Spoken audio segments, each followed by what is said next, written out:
ঢাকা বিশ্ববিদ্যালয়ের ছাত্র সংসদ, যা ডাকসু নামে পরিচিত, তার নবনির্বাচিত ভিপি সাদিক কায়েমকে নিয়ে সম্প্রতি একটি লেখা ব্যাপক আলোচনায় উঠে এসেছে।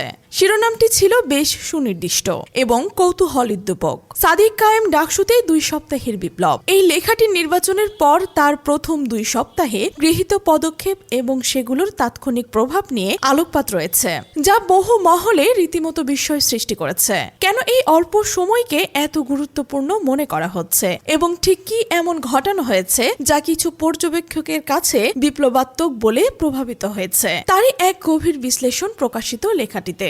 মূলত সাদিক কায়েমের এই অল্প সময়ে নেতৃত্ব যে গতি এবং কার্যকারিতা দেখিয়েছে তা অনেকের জন্যই অপ্রত্যাশিত। লেখাটির মূল ফোকাস ছিল এই অল্প সময়ে নেওয়া কিছু সুনির্দিষ্ট পদক্ষেপ এবং সেগুলোর দৃশ্যমান প্রভাব। এমনকি বেশ কিছু অভিজ্ঞ শিক্ষাবিদ ও রাজনৈতিক বিশ্লেষকও নাকি এই কাজের গতি দেখে অবাক হয়েছেন। আসুন এই লেখাটির গভীরে প্রবেশ করি এবং সেখানে ঠিক কি চিত্র তুলে ধরা হয়েছে। শিক্ষার্থীদের দৈনন্দিন জীবনযাত্রার মান উন্নয়নের বিষয়টি লেখাটিতে বিশেষ গুরুত্ব পেয়েছে। উদাহরণস্বরূপ, শিক্ষার্থীদের দীর্ঘদিনের দাবি ছিল রিডিং রুমে শীতাতপ নিয়ন্ত্রিত যন্ত্র স্থাপন। শুধু এসি নয়, প্রতিটি হলে ফ্রিজ বসানোর কথাও বিস্তারিতভাবে উল্লেখ করা হয়েছে। আপাত দৃষ্টিতে এগুলো সাধারণ সুযোগ সুবিধা বৃদ্ধির মতো মনে হলেও লেখাটিতে এর একটি বৃহৎ তাৎপর্য খোঁজার চেষ্টা করা হয়েছে এবং ছাত্রীদের খাবার বা জরুরি জিনিসপত্র রাখার যে সমস্যাটি ছিল, বিশেষ করে যারা হলে থাকে তাদের জন্য এটি ছিল এক বড় ভোগান্তি। এই পদক্ষেপগুলো শিক্ষার্থীদের জন্য এনে দিয়েছে এক স্বস্তি, বিশেষ করে গরমকালে পড়ার সুবিধার জন্য বিষয়টি তো রয়েছে। লেখাটি জোর দিয়েছে যে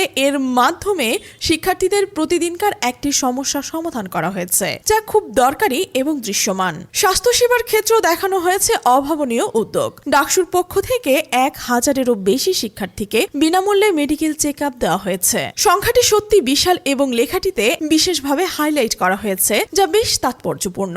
এই মেডিকেল ক্যাম্পেইনটি প্রথম শুরু করা হয়েছিল জগন্নাথ হলে। লেখাটির দাবি অনুযায়ী এই হলের শিক্ষার্থীরা নির্বাচনে সাদিক কায়েমকে সমর্থন দেয়নি। এই তথ্যটি দিয়ে লেখাটি এক অন্তর্ভুক্তিমূলক বা ইনক্লুসিভ বার্তার ব্যাখ্যা করার চেষ্টা করেছে। অর্থাৎ নেতৃত্ব হয়তো দেখাতে চেয়েছে যে তারা শুধু তাদের সমর্থকদের জন্যই নয়, বরং সমগ্র ছাত্র সমাজের জন্যই কাজ করতে বদ্ধপরিকর। ভোট না দিলেও সেখানে আগে সার্ভিস প্রদানের এই দৃষ্টান্তকে লেখাটিতে সার্বজনীন প্রচেষ্টা হিসেবে দেখছে।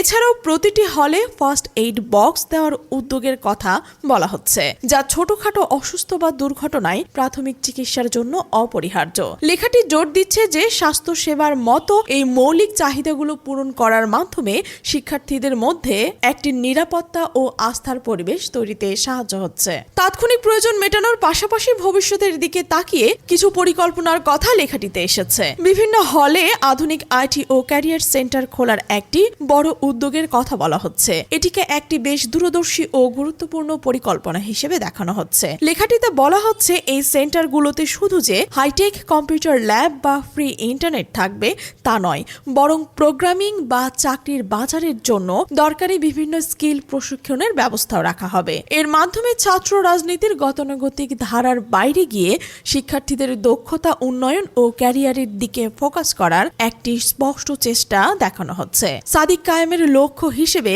সেখানে বলা হচ্ছে যে শিক্ষার্থীরা যেন শুধু ট্রেডিশনাল রাজনীতির গতিকে আটকে না থাকে, আধুনিক প্রযুক্তি ব্যবহার করে এবং নিজের ক্যারিয়ার গড়ার দিকেও মনোযোগ দিতে পারে। এই উদ্যোগটিকে ছাত্র সংসদের ভূমিকাকে এখনকার সময়ের চাহিদার সাথে আরও প্রাসঙ্গিক ও কার্যকরী করার একটি প্রচেষ্টা হিসেবে দেখা হচ্ছে।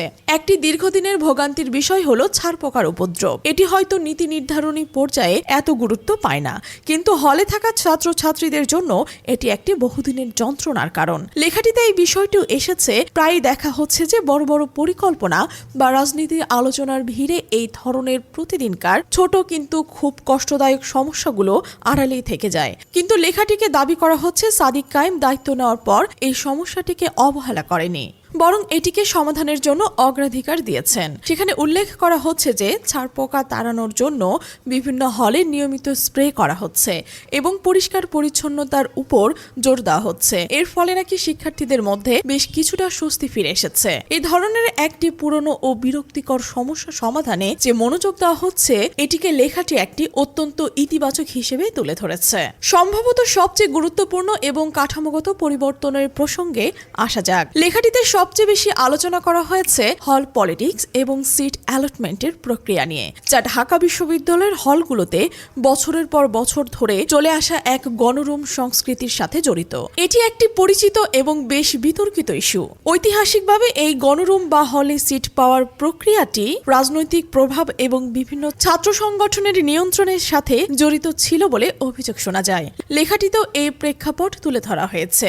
দাবি করা হয়েছে যে আগে হলে সিট পেতে বা নিজের জায়গা ধরে রাখতে প্রায়শই কোনো না কোনো প্রভাবশালী ছাত্র সংগঠনের সাথে যুক্ত থাকতে হতো এবং তাদের বিভিন্ন প্রোগ্রাম বা মিছিলে যেতে হতো, যা অনেক সাধারণ ছাত্রছাত্রীর জন্য একটা চাপ বা অস্বস্তির কারণ ছিল। কিন্তু এই লেখাটি জোর দিয়ে দাবি করছে সাদিক কায়েমের নেতৃত্বে এবার নাকি সেই ব্যবস্থার একটি মৌলিক পরিবর্তন আনা হয়েছে। বলা হচ্ছে প্রথমবারের মতো সিট দেওয়া হচ্ছে মেধার ভিত্তিতে এবং এর জন্য কোনো ছাত্র সংগঠনে যোগ দেওয়া বা রাজনৈতিক কর্মসূচিতে যাওয়ার শর্ত থাকছে না। যদি লেখাটির দাবি সত্যি হয়, অর্থাৎ বাস্তব পরিস্থিতি যদি এর সঠিক প্রতিফলন হয়, তাহলে ঢাকা বিশ্ববিদ্যালয়ের হল ব্যবস্থাপনার ইতিহাসে এটি নিঃসন্দেহে একটি বিরাট কাঠামোগত সংস্কারের প্রচেষ্টা। এর প্রভাব কিন্তু বেশ গভীর হতে পারে। লেখাটি ইঙ্গিত দিচ্ছে যে এটি শিক্ষার্থীদের উপর থেকে রাজনৈতিক চাপ কমিয়ে তাদের মূল ফোকাস অর্থাৎ পড়াশোনা ও ব্যক্তিগত উন্নয়নে মনোযোগ দেওয়ার সুযোগ করে দিতে পারে।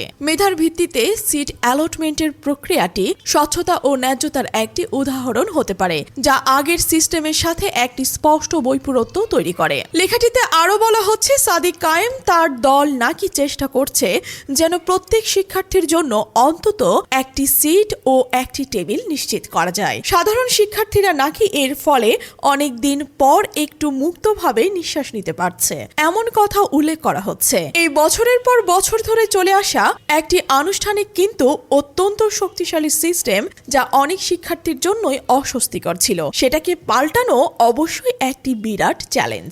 এই সব কার্যক্রমের পর একটি সামগ্রিক মূল্যায়ন বা শিক্ষার্থীদের প্রক্রিয়ার ব্যাপারে লেখাটিতে কিছু গুরুত্বপূর্ণ তথ্য ও পর্যবেক্ষণ এসেছে। কিছু রাজনৈতিক বিশ্লেষকের উদ্ধৃতি ব্যবহার করা হয়েছে, যেখানে বলা হচ্ছে বিশ্লেষকরা নাকি এমনও মন্তব্য করছেন যে ডাকসু নির্বাচনের পর মাত্র 2 সপ্তাহের মধ্যে সাদিক কায়েম যে পরিমাণ কাজ করেছেন বা উদ্যোগ নিয়েছেন তা অন্য কোনো ছাত্র সংগঠনের পক্ষে হয়তো 1 বছরেও সম্ভব হতো না। তার সাংগঠনিক দক্ষতা, কাজের স্বচ্ছতা আর শিক্ষার্থীদের প্রতি এই দ্রুত অগ্রগতির মূল কারণ হিসেবে লেখাটিতে তুলে ধরা হয়েছে। শিক্ষার্থীদের মধ্যে বেশ কিছু ইতিবাচক প্রক্রিয়ার কথাও বলা হচ্ছে। সেখানে উল্লেখ করা হয়েছে যে শিক্ষার্থীরা নাকি প্রথমে একটু আশঙ্কায় ছিল ডাকসুতে হয়তো এর আগের মতোই রাজনৈতিক প্রভাব বা নিষ্ক্রিয়তা থাকবে, কিন্তু সাদিক কায়েমের এই শুরুর দিকের কাজগুলো তাদের ধারণায় পাল্টে দিয়েছে। তারা এমন মনে করছেন ডাকসু শুধু রাজনৈতিক মঞ্চ নয়, বরং এটি শিক্ষার্থীদের বাস্তব সমস্যার সমাধান করার সেবা দেওয়ার একটি কার্যকর প্ল্যাটফর্ম হতে পারে। লেখাটিতে এমনও দাবি করা হয়েছে যে কেউ কেউ নাকি তাকে শিক্ষার্থীদের অভিভাবক বা ঢাকা বিশ্ববিদ্যালয়ের নতুন আশার প্রতীক হিসেবেও দেখছেন। এই প্রক্রিয়াগুলো এবং বিশ্লেষকদের মন্তব্য যেভাবে লেখাটিতে তুলে ধরা হয়েছে তা নিঃসন্দেহে একটি খুবই ইতিবাচক ও আশাব্যঞ্জক ছবি তৈরি করে। এটা দেখাতে চায় যে কিভাবে দৃশ্যমান কাজ প্রতিশ্রুতি বাস্তবায়নে খুব অল্প সময়ের মধ্যে ছাত্রছাত্রীদের মধ্যে একটি গভীর আস্থা ও নতুন ধরনের প্রত্যাশা তৈরি করতে পারে। এভাবে আমরা সাদিক কায়েম ডাকসুতে 2 সপ্তাহের বিপ্লব শিরোনামের লেখাটির আলোকে দেখলাম কিভাবে নবনির্বাচিত ভিপির প্রথম 2 সপ্তাহের কার্যক্রমকে চিত্রিত করা হয়েছে। এর মধ্যে ছিল হলের জীবনযাত্রার মান উন্নয়নের উদ্যোগ, যেমন এসি, ফ্রিজ, স্বাস্থ্যসেবা, কিছু কাজ যেমন free medical check up, first aid box, ভবিষ্যতের জন্য কিছু পরিকল্পনা যেমন আইটি ও ক্যারিয়ার সেন্টার, বহুদিনের সমস্যা সমাধানে যেমন ছারপোকা নির্মূল এবং সবচেয়ে গুরুত্বপূর্ণভাবে হলগুলোতে সিট বরাদ্দের ক্ষেত্রে মেধার ভিত্তিতে সংস্কার আনার একটি চেষ্টা। এই কার্যক্রমগুলো যেভাবে বর্ণনা করা হয়েছে তা নিঃসন্দেহে শিক্ষার্থীদের দৈনন্দিন জীবন ও তাদের প্রত্যাশার উপর একটি তাৎক্ষণিক প্রভাব ফেলছে বলে মনে করা হচ্ছে। তবে এই পুরো আলোচনার শেষে একটি প্রশ্ন প্রশ্ন কিন্তু থেকেই যায়। তা নিয়ে হয়তো ভবিষ্যতে আবারও ভাবা যেতে পারে। তা হলো লেখাটিতে যে এত দ্রুতগতির কার্যক্রম ও সংস্কারের কথা বলা হলো সেগুলোর ধারাবাহিকতা রক্ষা করাটা কতটা টেকসই হবে, আর এই প্রাথমিক পদক্ষেপগুলো যেগুলো এত অল্প সময়ে এত মনোযোগ ও প্রশংসা পেয়েছে বলে দাবি করা হচ্ছে, সেগুলো দীর্ঘমেয়াদে ঢাকা বিশ্ববিদ্যালয়ে ছাত্র প্রতিনিধিদের ধরন আর শিক্ষার্থীদের সামগ্রিক প্রত্যাশাকে আসলে কিভাবে প্রভাবিত করবে।